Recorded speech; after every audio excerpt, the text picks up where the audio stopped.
প্রধান উপদেষ্টা অধ্যাপক ডক্টর মোহাম্মদ ইউনূস বলেছেন, গাজার ঐতিহাসিক নৌবহরে অংশগ্রহণকারীদের অবস্থা ও নিরাপত্তা সরকার নিবিড়ভাবে পর্যবেক্ষণ করছে। বিশেষ করে বিশ্বখ্যাত আলোকচিত্রী ও মানবাধিকার কর্মী শহীদুল আলমের বিষয়ে সরকার গুরুত্ব সহকারে নজর রাখছে।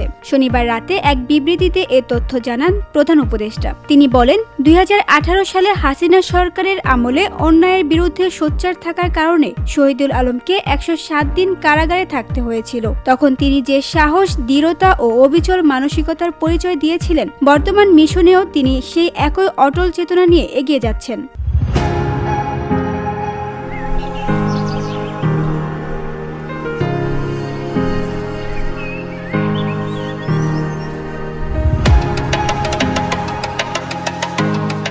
প্রধান উপদেষ্টার ভাষায়, আজ শহীদুল আলম বাংলাদেশের জনগণের অবিচল চেতনার এক উজ্জ্বল প্রতীক। তিনি আরো বলেন, গত মাসে জাতিসংঘ সাধারণ পরিষদে আমি যেমন বলেছিলাম, মানবিক যন্ত্রণার প্রতি উদাসীনতা সেই অগ্রগতিকে ধ্বংস করছে, যা মানবজাতি কয়েক দশকের সংগ্রামের মাধ্যমে অর্জন করেছে।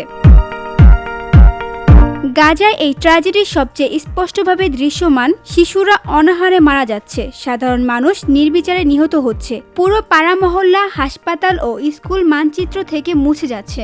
বিবৃতির শেষে প্রধান উপদেষ্টা বলেন, আমরা শহীদুল আলম এবং গাজার মানুষের সঙ্গে আছি এখন এবং সর্বদা।